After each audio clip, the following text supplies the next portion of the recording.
சுரா கைடு எளிய முறையில் டிஎன்பிஎஸ்சி தேர்வில் வெற்றி பெற latest new question paper pattern அடிப்படையில் உருவாக்கப்பட்ட ஒரே கைடு சுராஸ் டிஎன்பிஎஸ்சி கைடு அனைத்து புத்தக கடைகள் மற்றும் புத்தக கண்காட்சியில் கிடைக்கும்.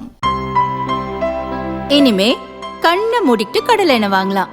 ஏன்னா மந்த்ரா கடலை எண்ணெய் இதயத்தின் தயாரிப்பு. வணக்கம். செய்தி சுருக்கம்.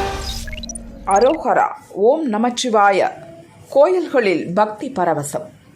சிவன் கோவில்களில் மகா சிவராத்திரி விழா கோலாகலமாக கொண்டாடப்படுகிறது. பக்தர்கள் விடிய விடிய கண்விழித்து தரிசனம் செய்ய கோயில்களில் குவிந்தனர். திருவண்ணாமலை அருணாச்சலேஸ்வரர் கோயிலில் ஆயிரக்கணக்கான பக்தர்கள் குவிந்தனர். அண்ணாமலையாருக்கு அரோகரா, ஓம் நமச்சிவாயா பக்தி கோஷம் எழுப்பி வழிபட்டனர்.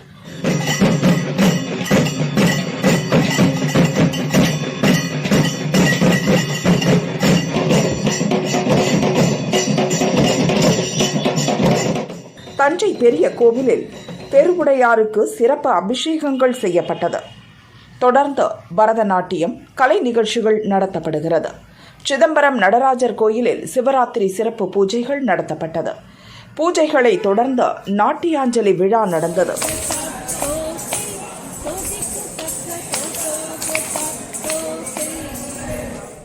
இரவு 2 மணிக்கு நடக்கும் 2ஆம் கால பூஜையை பார்க்க பக்தர்கள் குவிந்தனர். கரூர் கல்யாண பசுபதீஸ்வரர் கோயிலில் நந்தி பகவானுக்கு பட்டாடை உடுத்தி வெள்ளி கவசம் சாத்தப்பட்டது. சிறப்பு பூஜைகளை தொடர்ந்து சிவராத்திரி விழா பூஜைகள் ஆரம்பமானது. சென்னை வடபழனி முருகன் கோவிலில் சிவராத்திரி சிறப்பு பூஜைகள் நடந்தது. மக்கள் சிவராத்திரி விழாவில் பங்கேற்க நீண்ட வரிசையில் காத்திருந்தனர்.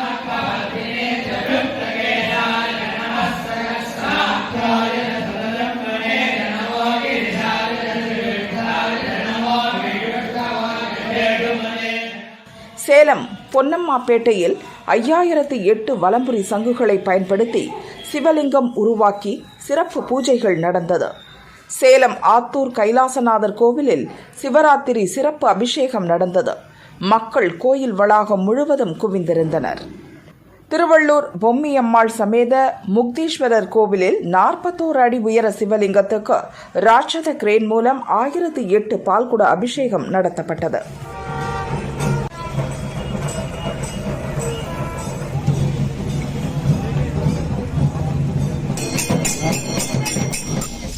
ஈஷா யோகா மையத்தில் சிவராத்திரி கொண்டாட்டம். கோவை ஈஷா யோகா மையத்தில் நேற்று 30ஆம் ஆண்டு மகா சிவராத்திரி விழா பிரம்மாண்டமாக கொண்டாடப்பட்டது.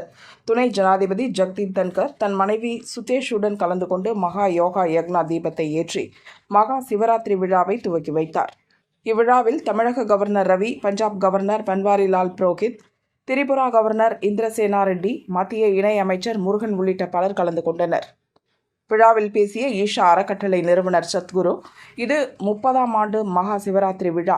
1994ஆம் ஆண்டு 70 பேர் மட்டும் இருந்தோம். கடந்த ஆண்டு ஈஷா மகா சிவராத்திரி விழாவில் நேரிலும் சமூக வலைத்தளம், டிவி வாயிலாகவும் என 145 மில்லியன் மக்கள் கலந்து கொண்டனர். இந்த ஆண்டு உலகம் முழுவதும் 200 மில்லியன் மக்கள் கலந்து கொண்டிருப்பார்கள் என கூறினார். வயநாடு தொகுதியில் ராகுல் மீண்டும் போட்டி. லோக்சபா தேர்தல் நெருங்கியுள்ள நிலையில் பாஜக தரப்பில் 195 வேட்பாளர்களை கொண்ட பட்டியல் வெளியிடப்பட்டது. பாஜகவை தொடர்ந்து காங்கிரசும் தனது முதற்கட்ட வேட்பாளர் பட்டியலை நேற்று வெளியிட்டது. கேரளாவில் 16 தொகுதிகளிலும், சத்தீஸ்கரில் 6 தொகுதிகளிலும், கர்நாடகாவில் 7 தொகுதிகளிலும், தெலுங்கானாவில் 4 தொகுதிகளிலும், லட்சத்தீவு, மேகாலயா, நாகாலாந்து, சிக்கிம் மற்றும் திரிபுரா ஆகிய மாநிலங்களில் தலா 1 தொகுதிகளிலும் போட்டியிடும் காங்கிரஸ் வேட்பாளர் பட்டியல் வெளியிடப்பட்டுள்ளது. இதன்படி ராகுல் வயநாடு தொகுதியில் போட்டியிடுகிறார்.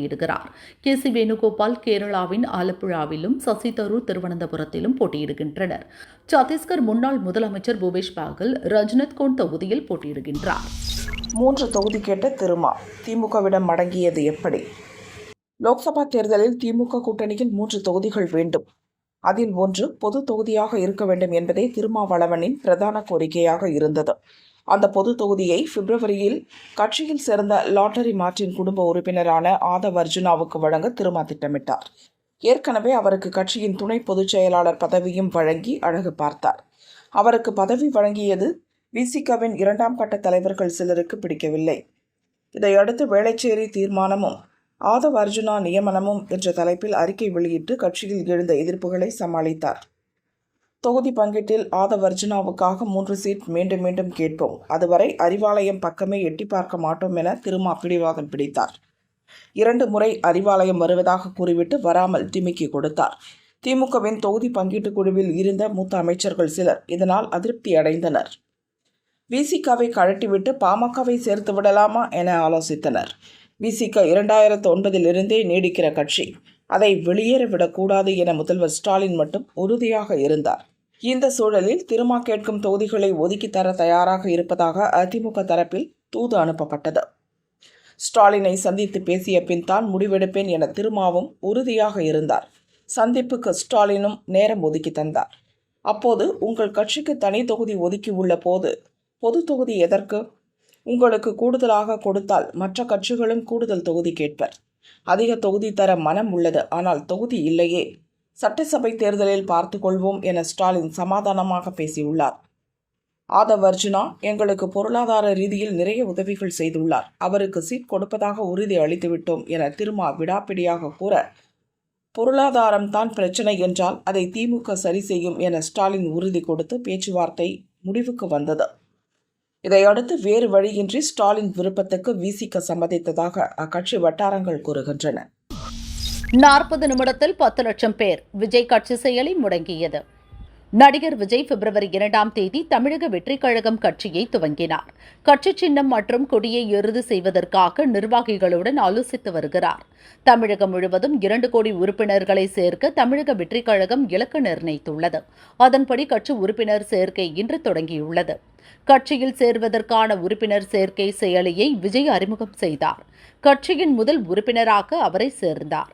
பிறப்புக்கும் எல்லா உயிருக்கும் என்கிற அடிப்படை சமத்துவ கொள்கையை பின்பற்றி தமிழக வெற்றிக் கழகத்துடன் இணைந்து மக்கள் பணி செய்ய விரும்பும் அனைவரும் கட்சியில் சேரலாம் என விஜய் வேண்டுகோள் விடுத்தார். பிறப்புக்கும் எல்லா உயிருக்கும் அப்படின்ற ஒரு அடிப்படை சமத்துவ கொள்கையை ஃபாலோ பண்ணி வரப்போகிற சட்டமன்ற தேர்தலை நோக்கி என்னோட பயணத்தில் இணைஞ்சி மக்கள் பணி செய்ய நாங்கள் ஏற்கனவே வெளியிட்ட இந்த கட்சியினுடைய உறுதிமொழியை படிங்க. நீங்கள் எல்லாருக்கும் பிடிச்சிருந்ததுன்னா, நீங்கள் எல்லாரும் விருப்பப்பட்டீங்கன்னா ஜாயின் பண்ணுங்க ப்ளீஸ். வாருங்கள் தோழர்களாக இணைந்து எதிர்வரும் சட்டசபை தேர்தலில் சரித்திரம் படைப்போம் எனவும் விஜய் அழைப்பு விடுத்தார்.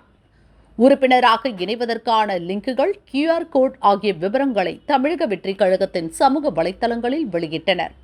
ஒரே நேரத்தில் ஏராளமானோர் உறுப்பினராக சேர முயன்றதால் தமிழக வெற்றிக் கழகத்தின் உறுப்பினர் சேர்க்கைக்கான வெப் ஆப் செயலி முடங்கியது. அதேபோல வாட்ஸ்அப், டெலிகிராம் செயலிகளும் முடங்கின. ஆர்வத்துடன் வந்த ரசிகர்கள் உறுப்பினராக சேர முடியாமல் ஏமாற்றத்துக்குள்ளாயினர். உறுப்பினர் சேர்க்கை துவங்கிய 40 நிமிடங்களுக்குள் 10 லட்சத்திற்கும் அதிகமானோர் உறுப்பினராக சேர முயன்றதால் தமிழக வெற்றிக் கழகத்தின் சர்வர் தற்காலிகமாக முடங்கியுள்ளது. சர்வரை சரி செய்யும் பணிகள் நடப்பதாக தமிழக வெற்றிக் கழக வட்டாரம் தெரிவித்தது. திருப்பூர் மாப்பிள்ளைக்கு அடித்த யோகம், அதிமுக வேட்பாளர் இவர்தானா? திருப்பூர் லோக்சபா தொகுதியில் மும்முனை போட்டியை சமாளிக்க செல்வாக்கான வேட்பாளரை களமிறக்க அதிமுக தலைமை விரும்புகிறது. ஆனால் கட்சியில் தொழிலதிபர்களாக இருக்கும் பலரும் எஸ்கேப் ஆகின்றனர். அதிமுகவின் மாஜி எம்பிக்கள் செலவை காரணம் காட்டி இளைஞர்களுக்கு வழிவிடுவதாக கூறி ஒதுங்கிக் கொள்கின்றனர். திருப்பூர் தொகுதியில் சிட்டிங் எம்பி சுப்பராயனையே போட்டியிட வைக்க இந்திய கம்யூனிஸ்ட் தலைமை முடிவெடுத்துள்ளது. அவருக்கு இருக்கும் அதிருப்தியால் அதிமுக வேட்பாளர் எப்படியும் வெற்றி பெறுவார் என கட்சி தலைமை நம்புகிறது. இதனால் பணபலம் மிக்கவரான முத்து வெங்கடேஸ்வரன் என்பவரை வேட்பாளராக களமிறக்க திட்டமிட்டுள்ளனர். குண்டடத்தில் இருந்து திருப்பூரில் பெண் எடுத்துள்ள வெங்கடேஸ்வரன் ஏற்கனவே தேமுதிக மாவட்ட செயலராக இருந்தார். கடந்த சட்டசபை தேர்தலுக்கு பின் அதிமுகவில் இணைந்த மாநில பேரவை துணை செயலராகவும் உள்ளார். திருப்பூர் மாப்பிள்ளையான வெங்கடேஸ்வரனுக்கு முன்னாள் அமைச்சர்கள் மற்றும் கட்சியின் முக்கிய நிர்வாகிகள் பலரின் சிபாரிசு உள்ளது. திருப்பூர் தொகுதியில் இந்த முறை அவருக்கு வாய்ப்பு உறுதி என்கின்றனர் கட்சியினர். தொகுதியில் தன்னுடைய ஆதரவாளர்களை அனுப்பி மக்களை கவர என்னவெல்லாம் செய்ய வேண்டும் என தகவல் திரட்டி வருகிறார் வெங்கடேஸ்வரன். இப்போதே அவர் தேர்தல் வேலையை துவங்கிவிட்டதாகவும் கட்சி வட்டாரம் கூறுகிறது. 18 நாள்களாக நீடித்த போராட்டம் வாபஸ். அரசு பள்ளிகளில் 2009 ஜூன் 1க்கு முன் நியமிக்கப்பட்டவர்களுக்கு உள்ளது போல் அதன்படி நியமிக்கப்பட்டவர்களுக்கும் அடிப்படை ஊதியம் நிர்ணயிக்க வேண்டும் என இடைநிலை பதிவு மூப்பு ஆசிரியர்கள் சங்கம் தொடர்ந்து கோரிக்கை விடுத்து வருகிறது. இந்த சங்கம் சார்பில் கடந்த மாதம் 19ஆம் தேதி முதல் சென்னை மற்றும் பல்வேறு மாவட்ட தலைநகரங்களில் முற்றுகை போராட்டம் நடத்தப்பட்டது. 18வது நாளாக தொடர்ந்து நேற்று முன்தினம் வரை போராட்டத்தை நடத்தினர். தேர்வு மற்றும் கல்வியாண்டின் இறுதிக்காலம் என்பதால் போராட்டத்தை கைவிட்டு பணிக்கு திரும்புமாறு ஆசிரியர் சங்கத்திற்கு பள்ளிக்கல்வி அமைச்சர் மகேஷ் வேண்டுகோள் விடுத்தார். பள்ளிக்கல்வி இயக்குநர் அறிவொளி தலைமையில் குழு ஒன்று இடைநிலை ஆசிரியர்கள் இயக்க பொதுச் செயலர் ராபர்ட் தலைமையிலான நிர்வாகிகளுடன் பேச்சு நடத்தினர். இறுதித் தேர்வு, தேர்தல், அரசு பள்ளி மாணவர் சேர்க்கை ஆகிய நடவடிக்கைகளை கருத்தில் வைத்து போராட்டத்தை தள்ளி வைக்க அதிகாரிகள் கேட்டுக்கொண்டனர். இதையடுத்து போராட்டம் தற்காலிகமாக வாபஸ் பெறப்பட்டது. சென்னையில் தொடர் போராட்டத்தில் ஈடுபட்ட ஆசிரியர்கள் தங்கள் சொந்த ஊருக்கு நேற்று புறப்பட்டனர். பெங்களூரு குண்டுவெடிப்பு வழக்கில் 3 பேரை கைது செய்தது NIA. கர்நாடக மாநிலம் பெங்களூரு ஒயிட்ஃபீல்டில் உள்ள ராமேஸ்வரம் கஃபேயில் கடந்த 1ஆம் தேதி அடுத்தடுத்து 2 குண்டு வெடித்தது. இதில் 10 பேர் காயமடைந்தனர். இந்த வழக்கு NIA வசம் ஒப்படைக்கப்பட்டது. மர்ம நபர் குண்டு வைத்துவிட்டு PMTC பஸ்ஸில் பயணம் செய்த வீடியோவும், துமக்கூரு வழியாக பெல்லாரி சென்ற CCTV வீடியோவையும் கைப்பற்றினர். பெல்லாரியில் தீவிர விசாரணை மேற்கொண்டனர். அதில் கிடைத்த தகவலின் அடிப்படையில் பெங்களூரு பரப்பன அக்ரஹார சிறையில் அடைக்கப்பட்டிருந்த பயங்கரவாதி மினாஜ் சுலைமான் என்பவரை 2 நாட்களுக்கு முன் காவலில் எடுத்தனர். விசாரணையில் சுலைமான் சிறையில் இருந்தபடியே பயங்கரவாத செயலில் ஈடுபட சதித்திட்டம் தீட்டியது உறுதி செய்யப்பட்டது. சுலைமான் அளித்த தகவலின்படி சிறையில் முன்பு அவருடன் இருந்த பெல்லாரியின் சையத் சமீர், மும்பையின் அனாஸ் இக்பால் ஷேக், டெல்லியின் சயான் ரஹ்மான் ஹுசேன் ஆகிய 3 பேரை NIA அதிகாரிகள் கைது செய்தனர். இவர்களை நேற்று நீதிமன்றத்தில் ஆஜர்படுத்தி தங்கள் கஸ்டடியில் எடுத்து விசாரித்து வருகின்றனர். கூடுதல் விசாரணைக்காக 4 பேரையும் NIA அதிகாரிகள் பெல்லாரிக்கு அழைத்துச் சென்றுள்ளனர். இதற்கிடையே குண்டு வெடித்த ராமேஸ்வரம் கஃபே உணவகம் இன்று மீண்டும் திறக்கப்படுகிறது. நேற்று உணவகத்தை சுத்தப்படுத்தி சிறப்பு ஹோமம், பூஜைகள் செய்யப்பட்டன.